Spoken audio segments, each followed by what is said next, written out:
Yo, what's good everyone, and welcome back to Kazzy Bear TV, where here in a brief moment we are going to be going over my NFL Week 2 predictions, and I am not looking forward to calling this week because last week, a lot of notable teams that were supposed to come into the season looking real nice looked bad. There were a lot of key significant injuries, and just all in all, I feel like week 1 was not an accurate representation of how the rest of the season will go. And I mean, like week 2, it's looking like trap is written all over the script. Be careful who you choose to pick these games. This is going to be a very tough one for me for sure. Last week I did finish with a record of 9-7. Not a bad start given all the cruddy stuff that did happen, but week to week we just have to be better. So I have my fingers crossed for a good week when it comes to my picks. But before we get into all that, this video is presented by Chesco Sports, your one-stop shop for sports betting content. Make sure to head over there and give them a like and a follow. The information is in the description below. And with all that being said, let's go ahead and get on to my week 2 predictions. I gotta build a better version of myself, and that's on baby. Confident to say I'm pretty as my lady, but your shorty says she want me cause my jawline is amazing. Cheating is bad, throw out the flag, trying to chase a bag to carry me and all my people straight to Vegas. Build a crib as big as many football stadiums, and you best believe I'm repping for the city that I came from. Speaking of facts, throw out the flag. All right, kicking off Thursday night football, we have the Minnesota Vikings taking on my Philadelphia Eagles. Both of these teams last week did not look too good. Fortunately for the Eagles, they did squeak away with a win, barely. As for the Minnesota Vikings, they probably should have won that game. Their offense played fine. Justin Jefferson did what he needed to do, but they just could not get it done. Now, last year, the Philadelphia Eagles got the best of the Vikings, shutting down Justin Jefferson. I don't foresee that happening this week, but I don't think that Justin Jefferson is going to have 150, 180 yards like he would against most of the teams in the league. Now, with that being said, if we somehow, some way shut down Justin Jefferson again, it is going to be a long day for the Vikings. We do have a few key significant injuries. No Nakobe Dean for a few weeks. Fletcher Cox, his ribs are a little banged up. Kenneth Gainwell, his ribs are a little banged up. But you know what? Thankfully, the Philadelphia Eagles have a lot of depth when it comes to that D-line and running backs. They should be okay when it's all said and done. But the Philadelphia Eagles offense looked extremely stale last week, and it cannot happen this week. If we end up having to play catch up against the Vikings, it might be a long day for us. Now, do I think it's going to happen? Absolutely not. The Vikings are heading to a very chippy Philadelphia Eagles environment, and that place is going to be rocking. And on top of that, if you guys didn't know, the Philadelphia Eagles sat most of their starters all preseason. So last week, they looked a little sluggish, but I'm giving them a little bit of leeway because that's exactly what it looks like when you haven't played football for like 7 to 8 months. So last week, luckily got the win against the Patriots. This week should be a dominant game. Going with the Eagles to win 33-17 over the Vikings. Go Birds. All right, moving on to the first of the Sunday games, we have the Green Bay Packers taking on the Atlanta Falcons. Both of these teams coming off a win. Packers a big win against the Chicago Bears, as usual. I'm sorry, Bears fans. I'm just calling it how I see it. As for the Falcons, coming off a pretty okayish win against the Carolina Panthers, the Falcons still look like the same Falcons of last year, which is not good. I just think that the Panthers are still trying to figure out what to do with that offense. So kudos to the Falcons for winning, but it doesn't say much about that team if you were to ask me. As for the Packers, doing it without Christian Watson, he's probably not going to be back. I don't really know, honestly. But Romeo Doubs did just fine. Jordan Love played phenomenal. I mean, they're solid. I can't lie. So we're definitely going to find out about both of these teams heading into week 2. They're in Atlanta. So, I mean, the Falcons, you do have a slight advantage, even though you are the slight underdogs. But you have to take advantage of your offense and get it going and definitely get Kyle Pitts more involved. I do think this is going to be a big week for Kyle Pitts. I personally think that they have a great opportunity to get him going. But it all comes down to that quarterback play and that play calling. So we're going to find out. All in all, I just can't see the Atlanta Falcons taking down the Green Bay Packers. I think that the Packers are more poised. And I think that Jordan Love, as a matter of fact, I know Jordan Love is twice the quarterback that Desmond Ridder will probably ever be. So going with the better quarterback play and the more poised team to take this one. If you don't get Kyle Pitts involved, you're going to lose. Got the Packers winning 20-14 over Atlanta. All right, moving on to the next game. We got the Las Vegas Raiders heading on over to the East Coast to take on the Buffalo Bills. Raiders are the Raiders. I mean, yeah, they got a big win against the Denver Broncos last week, but I mean, do we really think that the Bills are going to be a bad team this year? Like, honestly, do you guys think that what happened last week against the Jets is what it's going to look like all season long? I mean, if you look all over the socials, you got people saying stuff like Josh Allen is the next Carson Wentz. Josh Allen is this. He ain't that. I'm like, bruh, come on, man. I'm not buying that. I really don't care about the interceptions when it comes to him because at the end of the day, every year Josh Allen always ends just fine. He just can't close in the playoffs. Now, Stephon Diggs is still looking like one of the most unguardable wide receivers in the NFL, rightfully so. And the Bills just lost to the Jets, who didn't even have Aaron Rodgers. To think that they're going to lose their home opener against a team that is very beatable like the Las Vegas Raiders is crazy. The Buffalo Bills are favored by 9, rightfully so. This game is probably going to be a blowout, but for some reason I think that the Buffalo Bills will play down to the skill level of the Las Vegas Raiders and just squeak by with the win. Got the Bills winning over the Raiders 27-23. All right, and as for the next game, should be a good one. Conference game. We got the Baltimore Ravens taking on the Cincinnati Bengals. Bengals looked bad. Well, Joe Burrow looked bad, but all in all, the Bengals looked bad last week, losing to the Cleveland Browns, who they never beat when they're on the road against them. So, I mean, I guess it's kind of an excuse, but at the same time, it's not. Joe Burrow just got paid. You got to go out there, man, and make a statement. You do. And I'm not just saying like Joe Burrow specifically because he's going to be fine when it's all said and done. I mean, you just can't go into Cleveland, a big conference game, and just not be able to perform to half of your potential. Cincinnati, you have to be better because Baltimore is coming. Now, as for the Ravens, they did just lose J.K. Dobbins for the season, but kind of like the Eagles, they have the depth. They're going to be fine because Lamar Jackson's ability to run the ball the way that he does makes it a lot easier for guys like Gus Edwards. They should be okay when it comes to that run game. They still have a top offensive line. Their defense is solid, and they definitely have playmakers all around Lamar Jackson, especially Zay Flowers. This should be a huge game for the Ravens, and they have to take advantage. Going with the Ravens to win 28-21 over Cincy on the road. All right, and on to the next matchup. We have the Seattle Seahawks taking on the Detroit Lions. Lions coming off of a very long week of rest after taking down the Kansas City Chiefs in the season opener. That was a statement game. That Lions team is real and they are very well coached. They just have to continue to close out big games against notable opponents. And that is the Seattle Seahawks. The Seattle Seahawks just came off of a big loss against the Los Angeles Rams, who is supposed to not be good. They didn't even have Cooper Kupp. But the Seattle Seahawks just couldn't get it going. And just like last year in the playoffs, when they lose bad. They did not look good at all. I do think that they're going to be okay when it's all said and done, but I mean, man, that Detroit Lions team just looks like they're going to continue to be a problem. It's their home opener, and I know for a fact that they're definitely going to want to start the season off 2-0. I mean, I guess every team would like to start off 2-0, but what I mean is Detroit is ready to make a statement, send a message out to the rest of the league that last week wasn't a fluke against the Kansas City Chiefs, and this week they're going to want to take down what I think is a very good team, that is the Seattle Seahawks, and I definitely think that they're going to be able to do that. I got the Detroit Lions winning 27-23 over Seattle. All right, on to the next matchup, and I'm very excited for this one because we honestly don't know anything about either of these two teams. We got the Indianapolis Colts taking on the Houston Texans. This is one of those games where I feel either the Colts are going to win by a lot or the Texans are going to win down the final stretch. You got Anthony Richardson, who honestly last week didn't look bad at all. He was honestly playing very fine all the way up until the very end. He did suffer a knee injury on one of the last plays of the game. He says he's going to be fine, and he's definitely going to suit up for this game, but just be on the lookout for that. As for the Texans, CJ Stroud, honestly, I don't think he played a terrible game. I mean, these rookies are just struggling right now. And I mean, like, let's be honest, like, they kind of have to go through what every rookie goes through in the history of the NFL. Welcome to the league. I think that CJ Stroud will be fine, and I think that this game's going to be pretty fun to watch because it's going to be a battle of two what is supposed to be very good quarterbacks. Both of these guys were high in draft picks and they went to two very bad teams. Now, I do have this game being low scoring, but I would not be surprised if it is the polar opposite. I don't know, just in my gut, I just feel like both of these quarterbacks are going to show up and show out. So, but at the end of the day, if Anthony Richardson is actually fine, I think he's probably going to outperform CJ Stroud. I'm going to pick the Colts to win a close one over the Texans, 16-15. All right, now on to the next game. We got the Kansas City Chiefs taking on the Jacksonville Jaguars. Chiefs on the road are still favored by 3 points. I think that's a little bizarre because we're not even sure if Travis Kelce is even going to play, and I don't think that the Jacksonville Jaguars are a bad team at all. I mean, if I'm being blatantly honest, I think it's kind of bullcrap to have the Chiefs favored by 3. I can see like 1 or 1.5. But I mean, 3-point favors on the road against the Jacksonville Jaguars that almost got the best of the Chiefs last year in the playoffs. Nah, the Jaguars should play fine against the Chiefs, but I simply just can't see the Kansas City Chiefs starting the season off 0-2. I just cannot see it. Now, if it does happen, I know for a fact they're going to be fine moving forward, but it's just not going to happen. Going with the Chiefs to win 24-21 over the Jags. All right, on to the next matchup. We got the Chicago Bears taking on the Tampa Bay Buccaneers.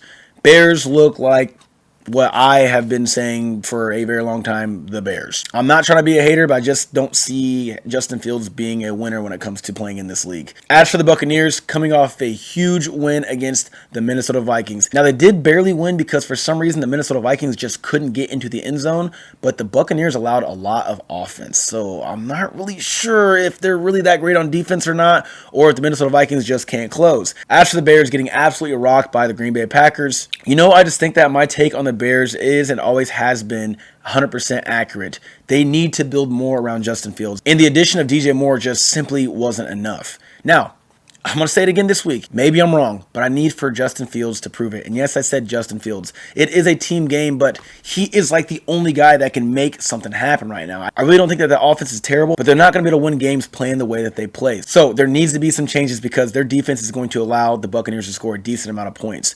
The Bears offense has to get clicking. Do I think that's going to happen? Absolutely not. It's going to be the same Justin Fields-led Bears that we've seen pretty much all last season. Going with the Buccaneers to win, 24-19 over Chicago. They simply just have better playmakers on offense, and I think that Baker Mayfield is the more poised quarterback when it's all said and done. All right, on to the next game. We got the LA Chargers taking on the Tennessee Titans. Just a very strange matchup. The Tennessee Titans coming off a loss against the New Orleans Saints. Very, very close game, but they lost. As for the Chargers, going against what looks like is going to be the MVP caliber Tua Tagovailoa led Miami Dolphins, got beat down the stretch. I don't think the Chargers fans can really complain about too much. I mean, it's just kind of hard to stop Tyreek Hill because he's the best wide receiver in the NFL, apparently. I mean, you just have to admit, yeah, Justin Jefferson is my actual legit number one, but sometimes when I watch Tyreek Hill play, I'm like, oh, nope, now he's number one. And then every other week, I'm like, Justin Jefferson. I just can't pick because they're both just here. But yeah, like I said, the Chargers can be mad about that loss. Tyreek Hill went off, Tua went off, but they still played the Miami Dolphins down to the wire, and it didn't look that bad at all. Now, Austin Eckler did get a little banged up. His ankle was apparently a little swollen. He must have rolled it. I didn't really get to catch it when watching the game, but he definitely is questionable for this game moving forward. I think he's going to be okay. Mike Williams had a slight concussion, but he's going to be fine. I believe he already passed the concussion protocol. The Tennessee Titans just are not going to be able to win a scoring battle against a team like the LA Chargers, and I think that the Chargers are going to continue to put up massive amounts of points week in, week out. Got to go with the Chargers to win over the Titans, 30-20. All right, moving on to the first of the afternoon games, and this game has trap written all over it. We got the New York Giants taking on the Arizona Cardinals. Now, personally, I think the Cardinals are tanking, so they don't need to win this game because they need to make a lot of changes these next few years if they're ever going to be good again. As for the Giants, coming off a beatdown against the Dallas Cowboys in their home opener, I mean, wow. If I was a Giants fan, I would... Thank God I'm not. But I don't think that the Giants are that bad. They just opening night laid an egg. I don't think they're a great team. I think they're an okay team. Like, I'm never going to give the Giants the credit that they don't deserve. But I mean, to me, you got to prove it. And I don't think that they're great at all. But like I said, I think that the Arizona Cardinals, rightfully so, are tanking this season. And the New York Giants are going to take advantage of that. So even though the Giants are on the road and they're coming off of a beatdown against the Dallas Cowboys, I got them taking down the Cardinals 26-13. This honestly shouldn't be close. All right, now moving on to the next matchup, we have a division showdown. We got the Los Angeles Rams taking on the San Francisco 49ers. Now, on paper, this should be a blowout, but apparently the Los Angeles Rams are going to be okay. I don't know, man. It's crazy because I believe in my last week's prediction videos or another video I made a while back, I said the Rams are like a wild card. Not meaning that they're a wild card contender, but we just don't know what we're going to get out of them this season. Like, they might somehow, some way win 10 games, or they might not win a game for the rest of the season. Like, I really do not know. But I do know this. The San Francisco 49ers, rightfully so, are a legit team. They beat the living crap out of the Steelers last week. Their offense was pretty much perfect. Christian McCaffrey was unstoppable. Brandon Ayuk went off. And I kid you not, I watched every snap of that game, and Fred Warner was in on every play, all over the field, and that's not even their best player on defense. The Niners just look like a top team in the NFL, and they're definitely going to make a run. I mean, come on, they're 8-point favorites on the road against a division opponent who just came off a big division win. There was just absolutely no way that the Rams matched the Niners at this point of the season. I mean, maybe later on when they get Cooper Kupp back, they might be able to compete, but as for right now, the Niners are just way too good. Got the Niners winning this one, 23-10, if not worse than that. All right, on to the next matchup. We got the New York Jets taking on the Dallas Cowboys. Cowboys, like I said earlier, coming off a beatdown defensive dominant performance against the New York Giants. I'm not trying to hate, but I really don't think that the Cowboys defense is that good. I just honestly think that the Giants played extremely bad while the Dallas Cowboys showed up and played pretty much perfect. That's how you get a 40-point blowout. I don't think that the Giants are that bad, and I don't think the Cowboys defense is that great. They are great, but not 40-point blowout opening night great. No, because their offense was definitely meh. So again, not hating. I think that the Cowboys definitely have a top defense in the NFL. I'm not going to be stupid to say otherwise, but we're not going to see that happen again all season long. I guarantee it. As for the Jets, coming off a huge division win against the Buffalo Bills somehow, some way last week without Aaron Rodgers. I honestly think they won that game just because Aaron Rodgers got hurt. Like, it was just in the stars. Aaron Rodgers gets hurt on one of the first plays of the game. It's their season opener. Their hopes and dreams were just crushed. It's the least that they could have done for their fans. I mean, you got to feel for Jets fans right now. I think they're going to be okay, but I don't foresee them doing too well when it comes to like the playoffs. If they even make it there, it's going to be a very tough road for the New York Jets all season long. I'm sorry. But I do think that they're going to play well against the Cowboys. I really do. But the Cowboys right now are just the better team. And that defense is going to be looking to make a statement because you got guys like me who just said, I don't think that they're that great. They're great, but like, come on. And I'm sure that the Dallas Cowboys are very well aware of that. I think the Dallas defense plays fine, but that offense plays a lot better than what they played last week, and that's going to be enough to take down the New York Jets. Going with the Cowboys to win 23-14 over New York. All right, moving on to the last afternoon game. We got the Washington Commanders taking on the Denver Broncos. Don't really have much to say about either of these teams. The Broncos are still a little banged up at that wide receiver position. The Broncos still struggle to get it all figured out when it comes to that offense. I think their defense is fine and they should play well against the Commanders. But the Commanders, coming off a win against the Arizona Cardinals, rightfully so, just have more depth, I think. I mean, the Broncos do have a solid roster, but they need to do something. I mean, they just shouldn't be as bad as they've been last season and last week. I really don't know if the Broncos got it in them anymore. I really don't. In the Commanders, I just think that when it's all said and done, they are the slightly better team. It's just so weird for me to say that because I don't think the Commanders are great at all. But just looking at the Commanders roster and looking at the Denver Broncos and the way that they play, I mean, I don't think that it's too crazy to say that the Commanders can win this one on the road. As a matter of fact, I think that that is exactly what is going to happen. 16-14. All right, and now for Sunday Night Football, we got the Miami Dolphins taking on the New England Patriots. This is one of those games. This has trap written all over it.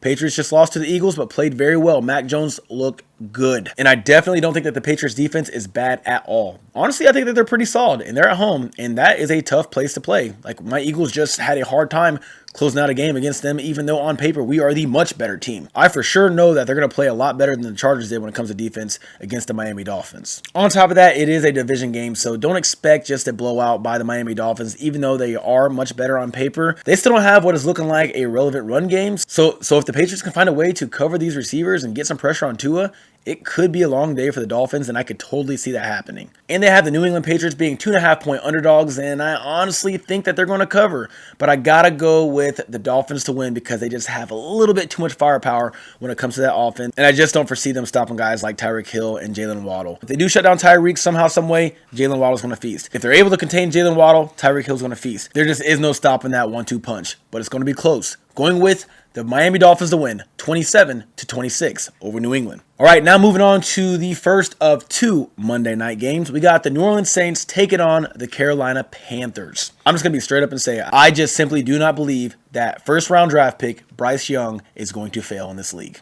I don't. And I don't think it's going to be year 2 or 3 when we finally see it. No, they're in a very weak division. And as long as they can get something going on offense, I think that he's honestly going to prove all of the naysayers wrong. Now, a little bit of that is hope because I am rooting for the guy. I really am. But the Saints just... it's just hard for me to really... It's just really hard for me to look at that team last week and just say, yep, they're going to roll through that division. Like, I don't see it. I think they are the best team in that division. Like, they are the best roster team in that division, but...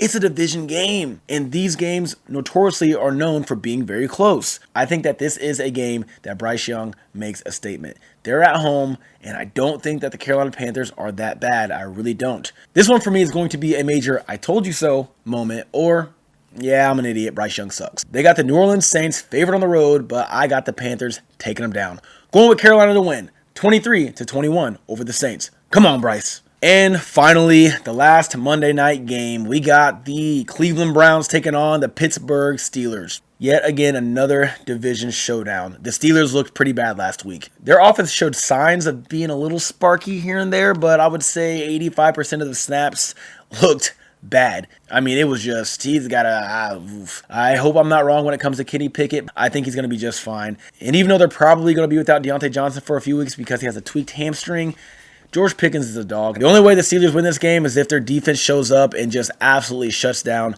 that Cleveland Browns offense, and I just don't think that's going to happen. Cleveland is just a little bit too deep for the Steelers right now. I mean, you got Nick Chubb, who is going to get his numbers no matter what. They have playmakers on offense. Deshaun Watson, as long as he plays solid, I mean, it won't take much to win this game. Cleveland is just a little too deep for the Steelers right now, even though I think that they're going to play them well. They're going to play much better than last week for sure. I got to go with Cleveland to win this one. Got the Browns winning 19-14 in a low-scoring game. All right, y'all, so there you have it. My NFL Week 2 predictions are officially in. Now, per usual, before I go, I want to give you guys my 3-leg lock, which is a 3-leg parlay that I think will be a for sure hit by the end of this week's games. I'm going with the Baltimore Ravens to cover the spread, the Giants money line, and the Los Angeles Chargers to cover the spread. Get that bet locked in, and hopefully you and I can make some money by the end of this week's games. And also, if you want my complete list of picks for the week, make sure to check out my betting guide. The link is in the description below. And that's all I got for you guys for this week. If you haven't already, please make sure you like the video, give it a quick share,